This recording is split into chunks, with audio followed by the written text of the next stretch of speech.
Bienvenue dans Le micro du Géco.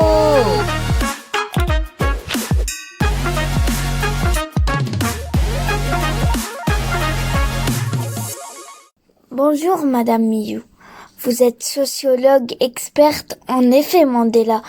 On vous a invité pour nous en parler. Bonjour Madame Plume, alors l'effet Mandela est une tendance collective à partager des croyances qui sont fausses. C'est fou. Avez-vous un exemple ? Par exemple, on pense souvent que Pikachu, le célèbre Pokémon, a le bout de la queue noir alors que ce n'est pas le cas. Autre exemple, le personnage de Monopoly, beaucoup de gens pensent qu'il a un monocle, alors que c'est complètement faux. Et pourquoi cela s'appelle l'effet Mandela ? Parce que beaucoup de personnes croyaient que Mandela était mort en prison, alors que ce n'était pas le cas. Ces personnes pensaient qu'il était mort en 1980. En réalité, il était mort le 5 décembre 2013, alors qu'il n'était pas en prison. D'accord. Si je comprends bien, les gens peuvent avoir un souvenir d'une chose qui n'a jamais eu lieu.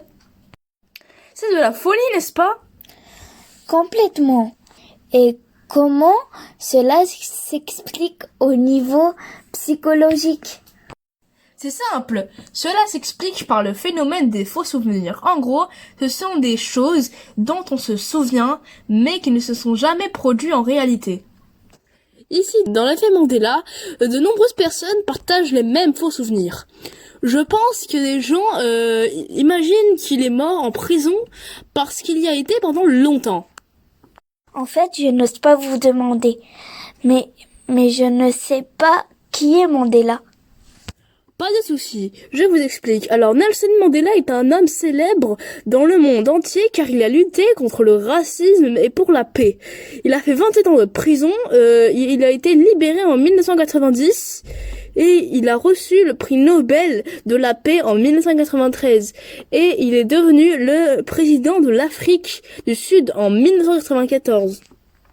Rien que ça. Quelle personne incroyable. Merci beaucoup pour l'explication, Madame Miou. Avec plaisir. Et merci pour votre intervention au micro du Géco. L'effet Mandela est un effet incroyable. Merci de nous l'avoir partagé. Merci, à bientôt. À bientôt, j'espère.